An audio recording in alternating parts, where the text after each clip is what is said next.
Congratulations. Here we go. Have a seat. Now.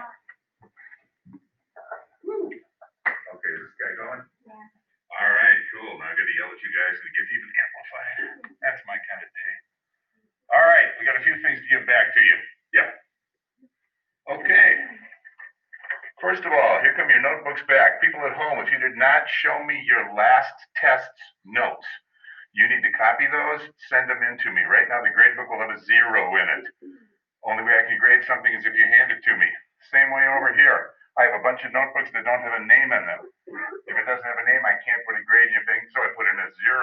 If you wish to get more than the 0, hand me back the slip with your name on it. Okay, let's see here. Riley. Allie. You ready to come up here, guys? What do we got here? Tabby. Is yours? Okay. And.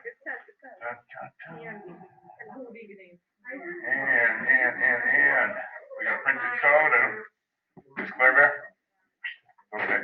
Nice catch, Tanvi. Unbelievable. The girl should be on the village. Allow. Okay, Abdul. Right. Omar. Come and get it from there. No, Gus. No need to be in the middle of it. Okay, Chloe.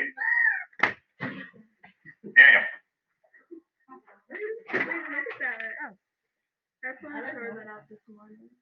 Eddie's not in here. Okay, let me see here. I don't know who else is. Hey guys, you can help me out by saying, hey, that's mine, rather than have me look for a while. Yes, unless somebody else has a mother name for you. That's you? Okay, Gustav. Who's still missing there? Okay, Simi, I'm into a different class, I think, here. Okay, so. Okay, guys, I need your attention. I need you up here now. If you do not have a notebook, who are we looking for? Sawyer? Is that it? Sawyer, yours? Is this yours? Okay.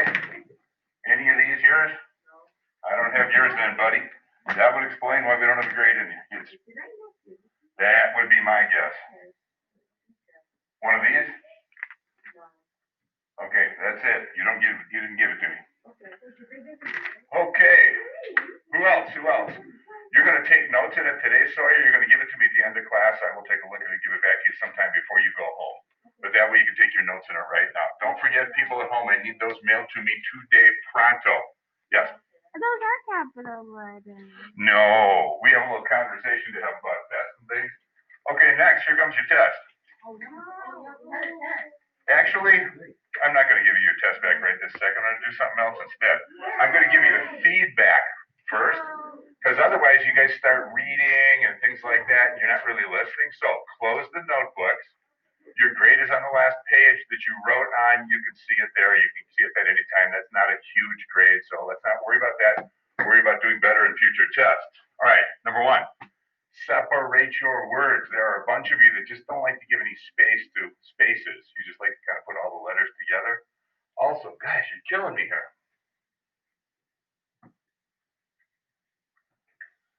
This is a capital N. This is not. Capital letters aren't just shaped differently. They are larger than lowercase letters. You need to make them larger. That's the English language. You can't change it just for you. Okay, N and P. Those are the 2 ones that are killing you guys. All right, let's see here. Check out spelling of the words in the question. One of the most misspelled words on this test was privilege, which was right in the question. Is this a right or a privilege? Then I had all kinds of interesting spellings. Stop saying you. Just write in the third person. When I said a question like, what do you think, or who should you talk to? Words have meanings. I mean you. Your answer should begin with I should talk to. Other than that, let's keep it in the third person. Indent, margins, headings. When I passed these out, I made an effort to 2 times in each class say, make sure you put a heading on each section of this test. Yet there were all kinds of them with no headings on it. All right. Split infinitives is just sloppy English. If you said he really wanted to go. All right, really wanted. It's better than saying he, I don't know, really to go wanted or whatever you're going to put in there. It says, I really wanted to go. I don't know. Stop splitting infinitives. This is one word. Treat this like one word. Is it going to kill you when you get out in the real world? Are people going to say, oh my gosh, that man split an infinitive? No, it just sounds like you are better educated. Again, if you want to be a McDonald's guy, write like a McDonald's guy. If you want to be a doctor, a lawyer, a business executive, write like you want to become a doctor, a lawyer, a business executive. Just up your game a little bit more. All right, same thing with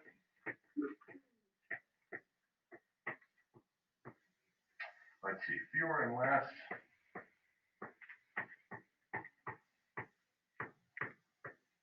Number and amount. Now, I can tell you right now, there's 70% of you that are going to say, I'm totally ignoring this. I'm not going to think about this for another second for the rest of my life. I hear this all the time, done incorrectly by prominent people on, sometimes even hear it in a movie, a TV show. You see it written in big newspapers and all. But again, if you want to be taken as somebody who really is a precise person, for example, if you have any interest in going into any of the sciences or law, you need precision. This, fewer and less, number and amount, they have a difference to them. You can't just use them interchangeably. If you have fewer of something, that means it is something that can be separated into units. I have fewer notebooks. Here's one. Here's two, here's three. There are three in this pile. There are four in this pile. There are fewer notebooks in that pile. But if I say less, that's not something that can be measured in individual units. There's less water in that glass. I didn't say glasses of water. That would be a number. I said there's less water in that glass. When you talk about number and amount, number again is something which can be turned into numbers, individual units. I have a number of dreams, 12 of them. Okay, I have these things on my to-do list. I have a number of items. But if you talk about amount, it's something that cannot be broken into individual units. Like you can't say, give me a number of pudding. You get pudding cups, because cups can be individual units, but you couldn't have a number of pudding. So try to remember that. Again, I'm not taking off huge points for this. I'm pointing it out to you, which is why a good number of you will go, nah, it's okay. I'll talk as if I never went to school. And then others will say, wow, I could up my game there. So, all right, what else have we got here? Proper nouns. A proper noun names a particular place or thing. Riley is a proper noun. It is a particular girl. Girl is a common noun. I don't capitalize girl. I do capitalize Riley. Lots of you guys, even with names, even with like the, America, that's a particular place. You know that Talal is a particular person. Those have to be capitalized. You don't have the choice. That's, again, it's the English language.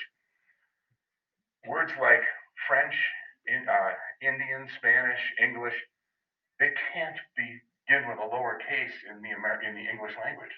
They can't do it. They're always capitalized to begin with. English means the English people, a particular group of people, that's a proper noun. Of or related to England or the English people, that's a proper adjective. There's no way not to have it capitalized. All right? And then again, one more time, when you use a person's name, use both names, the first and the last, and from then on, use only the last name. There are still just a couple of you holding out saying William Pitt and then William. No, it's Pitt. Okay, cool. Let's get some tests. These will be signed tomorrow. Also, let me see here. Oh, this looks like my good class. Look at that. This is the class. This would be Washington. That seems to have, everybody has tests 3 signed. So you guys, I don't have to yell at. This is test 4. You certainly should have it signed by now. All right, cool. Yeah, there are no spelling words on this one. I'm going to be afraid. I pointed out if they were misspelled, but I'm not making you spell. It's sad that we don't have spelling words. We're like writing them. Smile, Danny. Okay, no, don't need general conversation.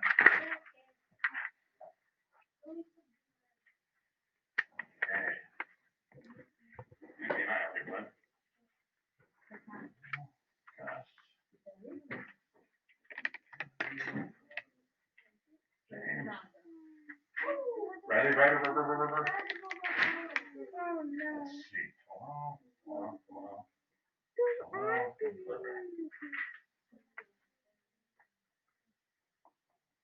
Okay. Want to pause it? All right. Hi, welcome back to the Chloe TV station. She's in charge over there. All right, here we go. Rebellion versus revolution. There's two different things. Each is an armed conflict. That means somebody's picking up a gun and, at least a weapon and making times hard. But a rebellion, listen to me carefully. A rebellion is an armed conflict designed to make the government change the way it does something. So when this started off, the colonists were willing to fire a couple of shots to make the British government change the way they taxed the colonists. So a rebellion is an armed conflict designed to make the government change the way it does something. Hi. Push it. All right. Okay. Revolution, on the other hand, we're about to split off. It's going to become a revolution. A revolution is an armed conflict designed to change the government. An armed conflict designed to change the government. So a rebellion, they just want the government to change the way it does something. In this case, taxing the colonists. A revolution is an armed conflict designed to change the government. In other words, we're going to get rid of the king. We're going to put in a president and a Congress instead of the king and parliament. We're going to change the whole government. Yes, sir. Wait, what's rebellion? Rebellion is an armed conflict designed to make the government change the way it does something. In this case, how it taxes the colonists.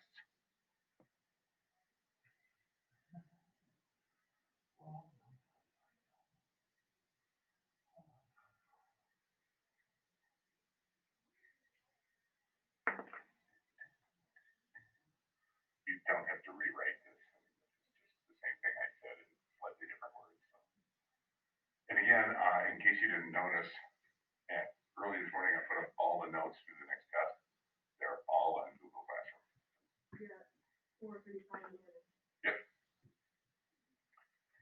Next time I'll just come home and shake you awake if you hear, Okay. No, I'll throw ice water on you. It's been literally pulling me out of my bed. I love it. Why my ears? I like this kid. What's her name? Bell. Belle? Yeah. Oh, she just moved to the top of my list. Okay, here we go. At the height of this revolution, the British had 50,000 regular troops. Remember, those are full-time British soldiers. 50,000 regular troops and 30,000 mercenaries. The Patriots rarely had 5,000 people. This is crazy. I mean, first of all, let's figure out what a mercenary is. Anybody know what a mercenary is? What's a mercenary, Jeff? This is someone who's hired to shoot people. Well, that could be a hitman too, so we got to be a little bit. From other countries, like Texas. You can hire mercenaries from your own country, Jamie. It's like you hire someone. I do. Somebody hires someone to either to go out and kill somebody or You got a hitman again. or something. Okay, one more try. I have a little What? comment. You have a what? A comment. A comment. Okay. As long as it is quick and to the point. No. We're not going to talk about Cobra Kai, and it's not a movie; it's a TV series. But thank you anyway. Okay. Yes. One more try here. It's a British what? Huh? British hitman. No. A mercenary is a soldier who fights for money rather than patriotism or a cause. A soldier who fights for money rather than patriotism or a cause. Okay, so let's suppose you guys get through high school and Sawyer says, I'm not really feeling college right now and I want to serve my country. So he goes into the army and he finds out he's got a couple of really mad skills. Sawyer is really good at killing people and blowing stuff up. So Sawyer says, yeah, ka-ching, I like this. But maybe there's no wars going on right now. So he says, well, I can't do the stuff I like to do unless I'm involved in a war. So Sawyer goes and he looks at, and I'll just pick one that was going on for a lot of years.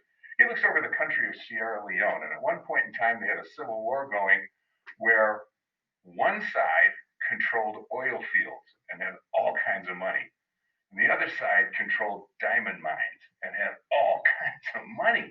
So these sides would hire soldiers.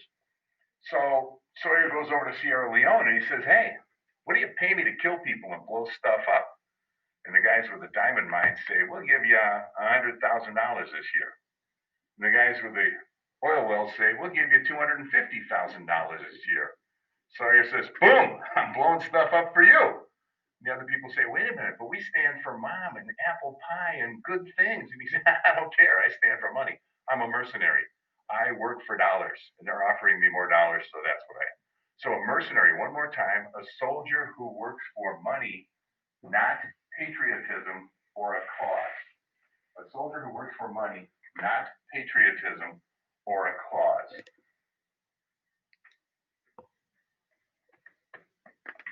Man, you just really want to be back on the back legs here. Well, stop, please. Okay. Now,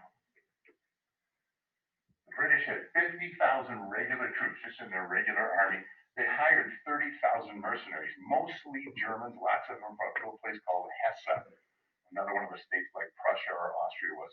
Hesse was a small little city, or a little state in what's now Germany, and their prince rented most of his army out to the King of Britain.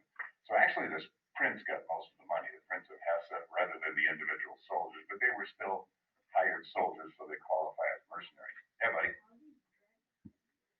How do you what? How do you rent soldiers? Back then, remember, he's a prince and they're peasants. Just get another one. Yeah, he wouldn't care much. Okay. And the Americans rarely had 5,000 soldiers at the same time. Now, here we go. Again, I told you there are certain times that Americans feel really pumped up about their country because we feel like God put his little finger into our business. Like when they were abandoning Jamestown and right at the mouth of Chesapeake Bay, boom, here are the resupply ships. A few hours either way, they wouldn't have seen each other, but Jamestown is reborn. Here's another one. Come on, this is arguably the best army in the world. These are trained, hardened professional soldiers. There's 80,000 of them, and we've got a tiny little army of farmers and merchants, and we won. Okay, the Olive Branch petition. There was a man in the Second Continental Congress named John Dickinson. And John Dickinson said, wow, this is rough. Now, I don't want anybody to say anything silly. Okay? But can you imagine this? Can you imagine if I said, hey, would anybody want to come up here and use this as a Kleenex? Okay, that would be a horrible thing to do because this isn't just a piece of cloth. This stands for something. It stands for all of our history. It stands from everything from our founding and our idea of getting out from under a monarchy, emancipating slaves. It stands for liberating Europe. It stands for all of our scientific and literary accomplishments. It stands for all of the people in the United States now. You've got the obvious ones, the red for sacrifice, the white for purity, the blue for fidelity, the 50 stars for our 50 states, the 13 stripes for our original 13 colonies. The flag has a lot of meaning. But if we had a revolution and we were part of it, this would be what we'd shoot at. This would be the enemy. Because this is the United States flag, and if we wish to overthrow the United States, this would become the enemy. The people with this on their sleeves, that's who we'd want to kill.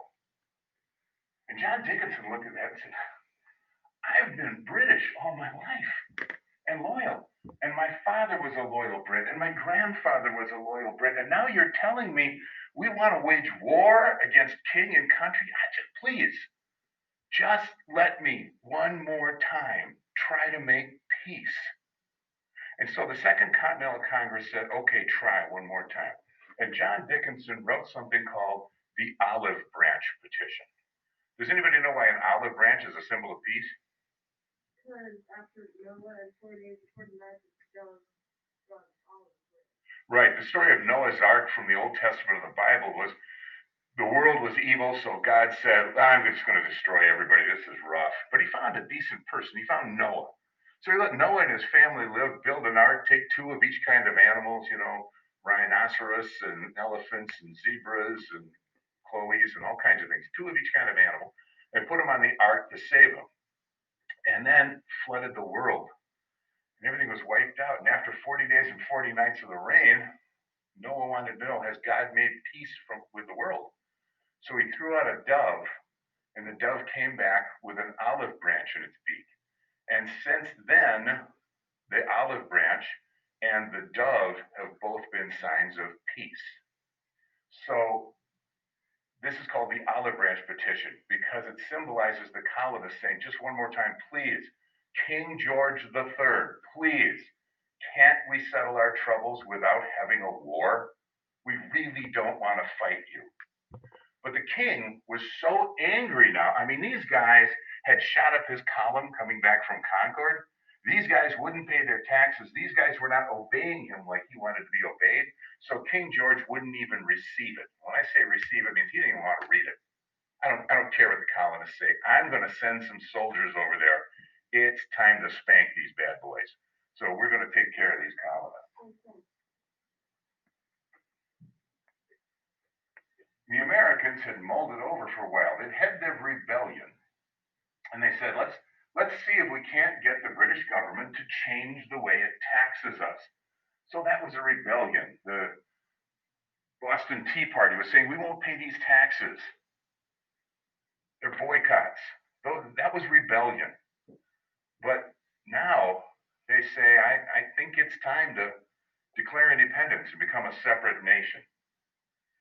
So the First Continental Congress, now that things were happening so fast, had dissolved. They went back to their colonies to say, we need to talk with our people back home and find out how we should vote on future deals. And the people that came back for the Second Continental Congress were much more radical, much more extreme in their ideas. And it was these people who said, yeah, if we have to use force, we'll have to use force. And by gosh, maybe we ought to declare independence. What does independence mean? Alone, okay? The ability to stand on one's own 2 feet. Yeah, independence. Big thing. Please know how to spell it. Notice there's one I, and all the other vowels are E. There's no A in there. It's not an independence. It's independence. All right, then you got these guys in the cool little pantaloons over here signing the thing. Oh, how come we can't wear pantaloons and a wig? Life is so unfair. Like, can you go back? Please. Oh, there is that bunker. All right, there you go.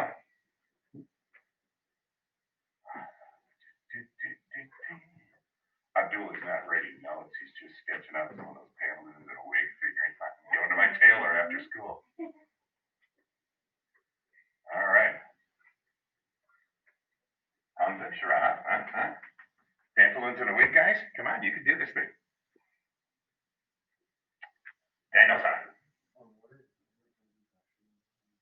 What is what now? Independence means standing on their own, not relying on anybody else. Okay, well, they're copying those all. Give you a see here. So let's see here. We have Claire and Tandy are out playing on the playground. They fall down a big hole. Okay, now, if Tandy, are you a little taller? Okay, if Tandy's a little taller, she goes to one side of a hole and she runs. She gets her fingernails over there. She crawls herself up, gets up. She is independent. She did it on her own. Claire comes up and she can't jump as high. She can't get out.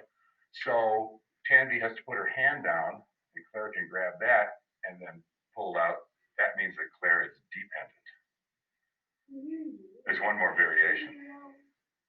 They go back to back and lock arms, put their legs out, walk up. Now they are interdependent. They rely on each other. But you just need to know independent. Ability to do something on their own. Stand alone. All right, here we go. The Patriots take the offensive. The Patriots say, okay. Right now it's terrible. There are 2 regiments of regulars in Boston. That's 1,200 full-time soldiers. This is rough. This is rugged. What are we going to do here? They say, well, this might be a really good time to attack because I don't think they're going to expect it. And this is huge. It's not going to get any better. It's going to get worse because the king is sending over more troops. And so what they did was they said, all right, we chased these English soldiers back into Boston, and we still have all the Minutemen hanging around outside Boston, but all they have is those little farmer guns. We need some cannons. If we're going to act like an army and fight like an army, we're going to need some cannons. Okay. Everybody look up here. This big, long drink of water right here in northern New York, actually between New York and Vermont, that's Lake Champlain. And Lake Champlain, because it shoots up from Canada, which used to be French, down into the middle of New York, which had always been British, the British had put a couple of forts up there. Fort Ticonderoga and Crown Point. That's supposed to be lowercase o. Hang on a second, let me fix that.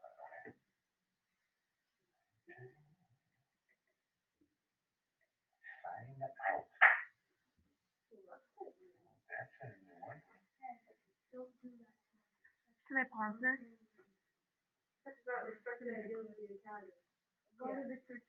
Just loving my BA technology.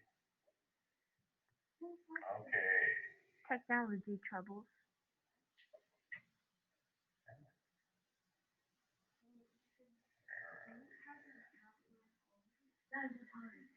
We're at the next one, 5. All right. That's it. Why is it so small? How do you see that? Boy, are you wrong. I don't see that, kid.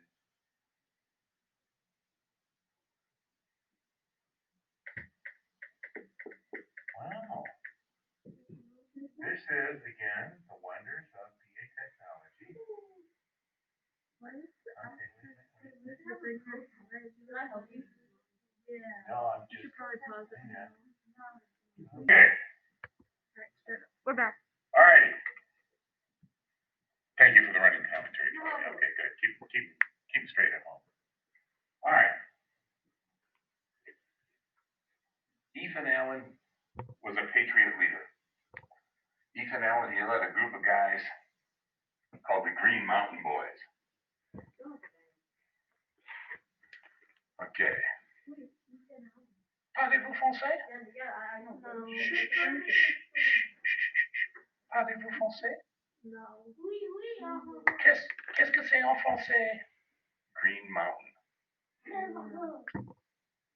Anybody know? What's green in Spanish? Okay, what's mountain in Spanish? What's mountain in Spanish?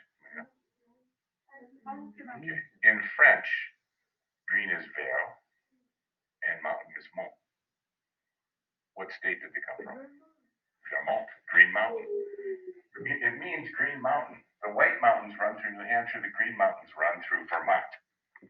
There was no state of Vermont right then, but that's the area they came from. So Ethan Allen and the Green Mountain Boys, they went over to one of those forts, actually to 2 of those forts over on Lake Champlain in northern New York. The first one they went into was Fort Ticonderoga. And it was kind of embarrassing. It was kind of embarrassing for the British because through careful planning and getting the right people in the right place at the right time, they managed to get inside the fort without the fort being aware that they were there.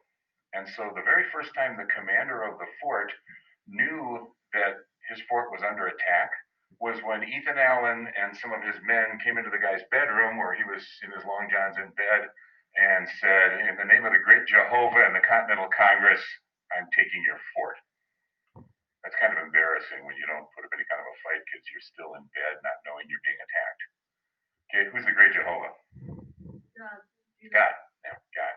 Okay, so he said, "In the name of God and the Continental Congress," boom, we got your fort. He didn't really care that much about the fort. What he wanted was to take those big cannons from the fort and bring them down to Boston so that they had some cannon to shoot at Boston, at the British soldiers inside. Now, let me explain to you why this is possible. All right, over in, let's see here. Last place my kid was stationed was Fort Carson, Colorado. Very beautiful place, right in Colorado Springs. And so you have, I don't know, we take some strange person like, let's say Annalise. Annalise is out driving one day and she goes, "Hey, there's a fort over here. I think I want to see an Army fort. I've never seen one before." And let's suppose that the year is 1999. And so she comes in and the MP, the military policeman, says, "Halt." But Annalise is not paying attention. She just drives on through. In the year 1999, well, they would have let her drive through. The military policeman would have got on the radio and said, "Yeah, some crazy lady just came through and you want to stop her and bring her back here for a check-in." And just like a squad car out on the regular street, the military police would have gone over, stopped her, brought her back to the front gate. Then 9/11 happened and we went to a war standing. Now, let's suppose that it is 2002. We just jumped ahead a few years. Annalise goes to Fort Carson and the military policeman says, "Halt." And Annalise drives right on through. The military policeman would pull his sidearm and empty it into Annalise as best he could. Because on a war footing, when the United States is at war, they say, "Okay, I don't know what's in that car. I don't know who's in that car. I know that there are 1,000 guys down there on the parade ground drilling. I know that there are 1,000 guys over in that barracks. And if that car is full of explosives, they could kill a lot of people. I can't let that car come on this base." So it's a whole different thing. Well, what happened was these forts, Fort Ticonderoga and Crown Point, they were set up to fight against the French. The French have been gone since 1763. It's 1775. They've been gone for 12 years. These guys aren't thinking about any kind of a war. The only trouble is way over here in Boston, so they're not thinking anything's near them. So Ethan Allen and his Green Mountain boys just pretty much come right in with a little careful planning, take the fort, take the cannon, start moving it back to Boston. Yeah, buddy. What? No, Ethan Allen was a large man. Ethan Allen and his Green Mountain boys. See, sometimes, a bunch of guys will call themselves boys. You thought Ethan Allen was a girl? Because of what? The Ellen Show.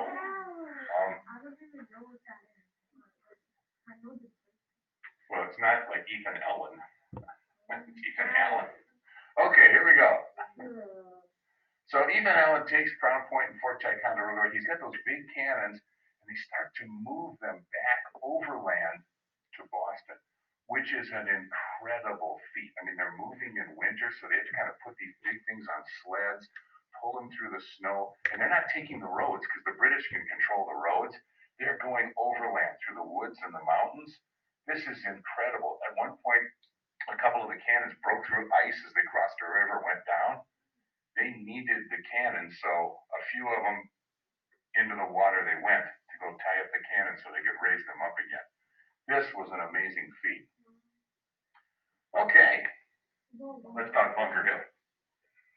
Bunker Hill, Bunker Hill. Okay, here's what we're going to do without huge conversation.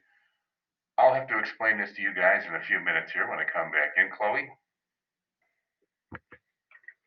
In the city of Boston, there is a hill called Bunker Hill. Bunker Hill is kind of a landmark. Now, let me explain.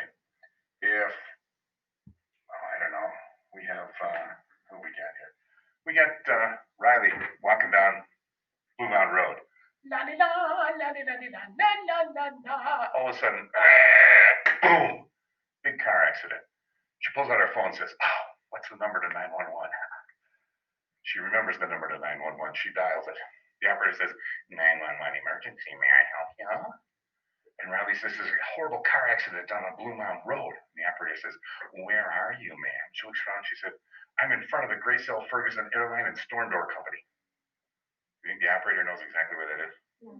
Probably not. What if she says, "I'm in front of Brookfield Square"? Think she knows where that is? Yeah, probably.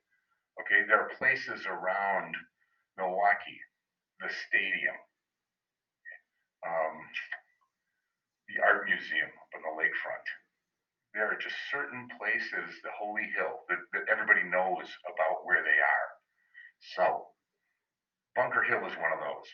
The actual Battle of Bunker Hill was fought on Breed's Hill, which is the hill next to it. But when people said, "What's going on?" they said, "There's some shooting over at Bunker Hill," because everybody knew where Bunker Hill was. So it became known as the Battle of Bunker Hill, even though it actually took place on Breed's Hill. The Americans, the Patriots, had gone in, and on top of the hill, they had dug themselves a little bit of a trench. They'd put up some rocks, and they'd put up some logs, and they kind of made a little fortification out of it up at the top of the hill. Now, remember how the British fight. The British fight by getting all lined up, and they put their weapons just where they're supposed to, and then they're told to advance. They don't run. They don't duck. Those would be unmanly and soldierly. They march up the hill. Well, they're wearing their lovely red uniforms with their white cross webbing and a nice breastplate, brass all shiny that says "Shoot me here." And the Americans are up down in these little trenches, and the Americans shoot. If I'm in a trench, look how much of me is exposed. Not much. The British marching up the hill, big target. So the Americans shoot, and again, just like the British do, there are a few rows of them so they can keep shooting fairly continually. The British are forced back several times. Eventually, well, the Americans knew that they were going to run out of ammunition. They didn't have that much. So their commander said, "Don't shoot till you see the whites of their eyes." Now think about how close you came in the hallway. What do you guys think you were? Maybe 15, 18, maybe 20 feet apart at the most? Think about that. Just walking up the hill, looking at all the muzzles of all the guns pointing out at you. And when you're about 20 feet away, they all shoot. And then again, in rows, then more of them shoot. Then more of them shoot. Not as disciplined, not as big guns as the British would have, but still, that would be a pretty terrible thing to have to face. So the Americans held off the British for a good long time. Eventually, the British did take the hill. There were 1,000 British casualties, 441 American casualties, but the British took the hill. So each side claimed victory. The Americans said, "Hey, we hurt more than twice as many of your guys." And the British said, "Yeah, but we took the hill." So each side claimed victory. I'm just going to give you one more thing. Definition of a casualty, because you're going to hear that a lot this year. Definition of a casualty, C-A-S-U-A-L-T-Y, casualty. A casualty is a soldier who is killed or wounded so badly he cannot continue to fight. A soldier who is killed or wounded so badly he can't continue to fight. So you have James over there. James goes into his first battle. He's immediately shot in the right butt cheek. He can't march. He can't do much, so we send him home. Mom feeds him chicken soup, kisses him on all four cheeks, and before you know it, he's back home. He's back with the army. Then you have, he goes into his second battle, and James is shot in the left butt cheek. He goes back home, Mom feeds him chicken soup, kisses him on all four cheeks, and before you know it, James is better. He's back with the army. He comes back in his third battle where James is shot in the arm, and then he's sent home again, but he comes back. James eventually makes it through the rest of the war. He was a casualty 3 times, and he was never killed. So please don't confuse that. Just because someone's a casualty does not mean they have been killed. So sometimes you'll see battles we'll talk about where there might have been 55,000 casualties and 5,000 or 6,000 people